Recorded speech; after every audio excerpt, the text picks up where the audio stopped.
Tonight, you're going to do something that should get you killed. You are going to lie down. You're going to close your eyes. You're going to become deaf, blind, and completely still for 7 or 8 hours in a row. In the animal kingdom, this is suicide. And yet you will wake up fine. So will almost everyone else on the planet who does the exact same thing tonight.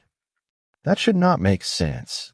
But the real answer is far stranger than we got lucky. Every other prey animal on Earth sleeps in fragments.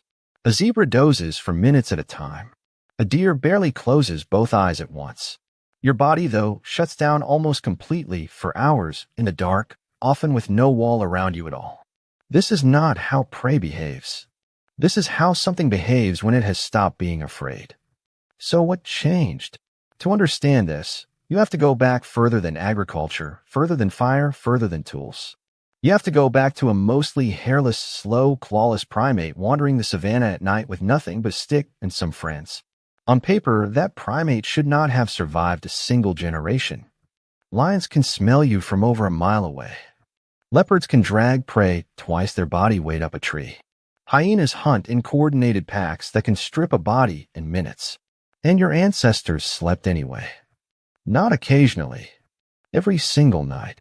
Here is the part that surprises people. Sleeping in the open, on the ground, in a group, may not have been the reckless choice. It may have been the safest one. Dr. David Sampson, a sleep researcher who has spent years living alongside the Hadza people of Tanzania, one of the last hunter-gatherer societies on Earth, found something unexpected when he studied how they actually sleep. He expected chaos. Broken, anxious, fragmented rest. The kind you'd assume anyone would need if predators were nearby. Instead, he found the opposite.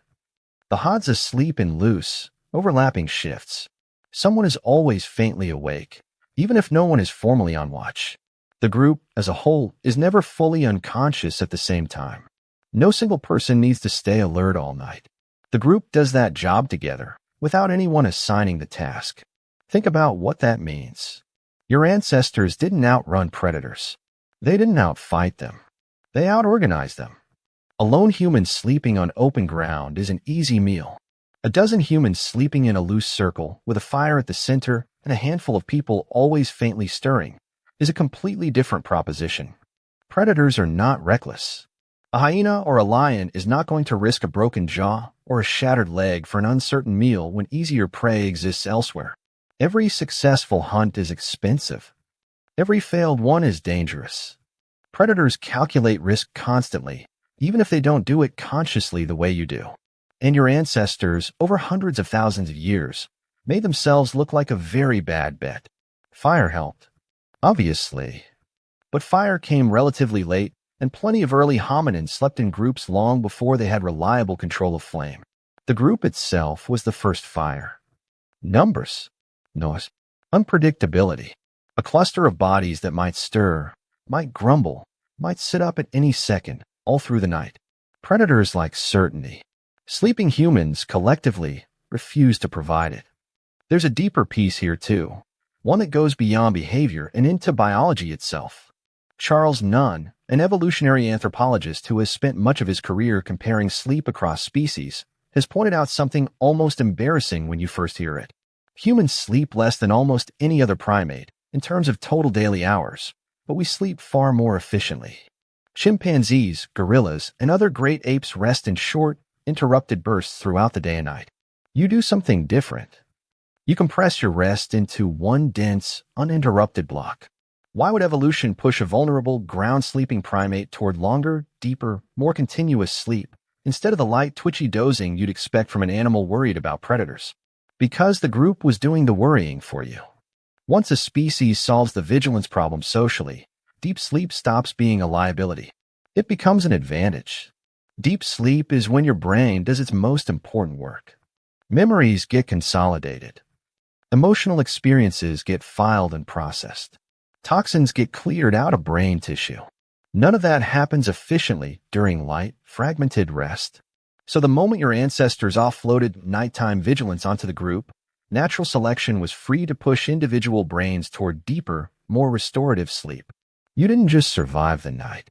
You used it. This is where things get a little uncomfortable, though, because it wasn't a perfect system. Predators didn't vanish. They adapted too. Craig Packer, a researcher who has spent decades studying lion behavior in East Africa, has documented something chilling in his work on lion attacks on people. The vast majority of documented attacks on sleeping humans happen at the edges of camps. Not the center. The edges. The person closest to the boundary, often sleeping slightly apart from the group, whether by choice, by social hierarchy, or by circumstance, is disproportionately the one targeted. Predators learn to read human sleeping arrangements the same way they read a herd. Find the one at the edge. Find the one alone. Find the one the group isn't quite protecting.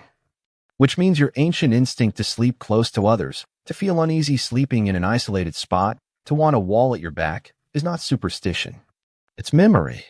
Ancient, encoded, bone-deep memory of exactly which sleeping position kept your ancestors alive and which one got them killed. Here's a question worth sitting with for a second. If sleeping in the open, in a group, was safe enough to work for hundreds of thousands of years, why does modern sleep feel so fragile? Because you broke the formula. You still sleep like a member of a group. Your brain still expects the deep, consolidated rest that only becomes safe when someone else is keeping watch. But you don't have the group anymore. Not really. You have a locked door, maybe. A phone on the nightstand. A house that might be empty, or a bed that might be shared with exactly one other person instead of 10. Evolution built your sleep architecture around collective vigilance, and modern life quietly removed the collective part while leaving the vulnerability intact. That's part of why silence unsettles you at night. Why an unfamiliar creak sends a jolt through your chest before your conscious mind even catches up. Why hotel rooms feel harder to sleep in than home, even when they're objectively safer, cleaner, and better guarded. Your brain isn't measuring the actual threat level of the building you're in. It's running an ancient checklist. Is anyone else awake nearby? Is there noise, movement, the faint hum of other bodies in the space? If the answer is no, some old part of you registers exposure, even in a 5-star hotel with a deadbolt and a security desk downstairs. This also explains something else, something almost funny once you notice it. People sleep worse alone in enormous, secure houses than they do camping in flimsy tents with several other people nearby. The tent has thinner walls, weaker locks, practically no protection from anything that actually wants to get in. But it has bodies, breathing, shifting, faint sounds of other humans. And that, to a brain shaped by hundreds of thousands of years of group sleeping, matters more than any lock ever could. So what actually kept your ancestors alive at night wasn't strength, and it wasn't even fire, not at first. It was density. It was noise. It was unpredictability generated by a cluster of bodies that a predator could never fully read. A lion doesn't attack a sure thing lightly, and a group of stirring, half-conscious humans, with a fire crackling somewhere in the middle, was never a sure thing. There's one more twist worth knowing, because it flips the whole story slightly. Researchers studying nocturnal predation patterns have noted that predator attacks on humans spike during specific windows, particularly around the new moon, when darkness is deepest and human night vision is at its worst. Full moon nights, by contrast, show measurably fewer predator attacks on sleeping camps. Light itself, even faint moonlight, seems to shift the risk calculation for predators, possibly because it strips away some of their usual advantage of surprise. Which means your ancestors weren't just organizing their sleep around each other. They were organizing it around the sky. Moon phase mattered. Fire mattered. Position within the group mattered.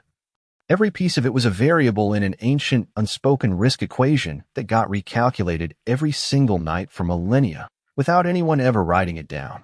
You inherited the output of that equation. Not the math, just the feelings it left behind.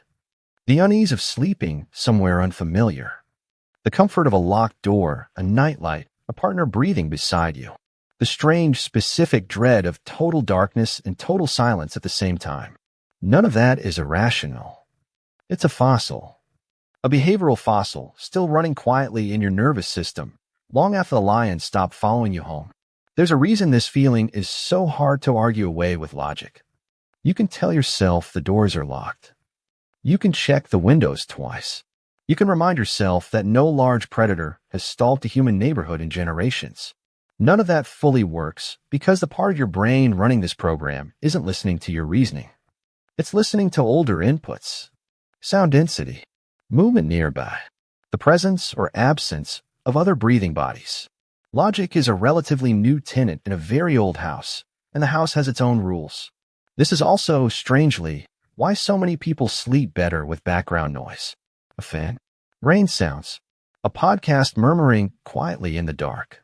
None of that noise protects you from anything, but it fills the silence with something, and a nervous system built for hundreds of thousands of years of group camps does not trust total silence. Total silence, to an ancient brain, doesn't mean safety. It means nobody is awake. It means nobody would notice if something went wrong. Group camps were never silent. There was always a shifting body, a low murmur, a fire popping somewhere close by. Silence is a modern invention, and part of you still doesn't quite trust it. Consider, too, why children so often resist sleeping alone, and why that resistance fades only gradually, over years, rather than all at once. A child sleeping apart from the group, in evolutionary terms, was a child in the highest risk position. The instinct to seek proximity to a parent or sibling at night isn't a phase to be corrected as quickly as possible. It's a very old, very reasonable request from a nervous system that hasn't yet learned it can trust modern walls and modern locks the way it once trusted a ring of familiar bodies around a fire. Even something as simple as a weighted blanket taps into this old architecture. The gentle, consistent pressure mimics something like contact, like another body pressed close. And for some people, that pressure alone is enough to quiet the ancient vigilance system just slightly. You're not just heavier under the blanket. You're less alone under it, at least as far as a very old part of your brain is concerned. None of this means you're broken, or that modern sleep is somehow a failure state. It means you're carrying architecture that was built for one environment and now operating in a completely different one, and the mismatch shows up in small, specific ways almost every night. The occasional 3 a.m. jolt of alertness for no clear reason. The instinct to check that a door is locked one more time before finally settling. The comfort of falling asleep to the sound of someone else moving around in the next room. These aren't quirks.